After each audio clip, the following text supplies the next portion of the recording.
இனி கொஞ்ச நாள்ல உங்களை பாக்குறவங்க சொல்லணும், முன்ன மாதிரி நீ இல்லையே. ஆமா, இல்ல, மாறிட்ட. எப்படி மாறிட்ட? கர்த்தர் என்ன மாத்தி இருக்கிறார். அவர் எனக்கு ஒரு பெயர் சூட்டி இருக்கிறார். அவர் என்ன அழைச்சிருக்கிறார். நீ என்ன வெறுத்துட்ட, அவர் என்ன நேசிக்கிறார். நீ என்ன ஒதுக்கி வைக்கிற, அவர் என்ன சேர்த்துக்கிறாரு.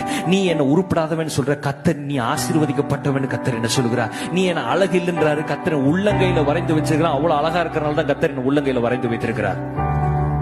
ஹல்லேலூயா. உங்க வீட்டுல அசிங்கமான ஏதாவது ஒரு பொருளை தூக்கி சுமந்துகிட்டு இருப்போமா?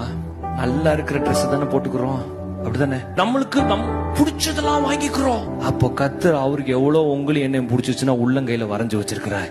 He loves you and me so very much. அவர் விருப்பப்பட்டு கையில வரைஞ்சு வச்சுக்கிட்டாராம். யாரோ ஆண்டவர் கையை பிடிச்சி கொண்டாங்க, இங்க முதல் அந்த புள்ள மூஞ்ச வரைஞ்சு வைப்போம், கொடுக்குறீங்களா இல்லையா? அப்படி இல்லை, அவரே விருப்பப்பட்டு உள்ளங்கையில வரைந்து வைத்திருக்கிறார். என்னே கர்த்தர் அவ்வளவு நேசிக்கிறார் என்று சொன்னார், எனக்கான ஆசீர்வாதங்கள் ரொம்ப மேன்மையா இருக்கும். ஹல்லேலூயா.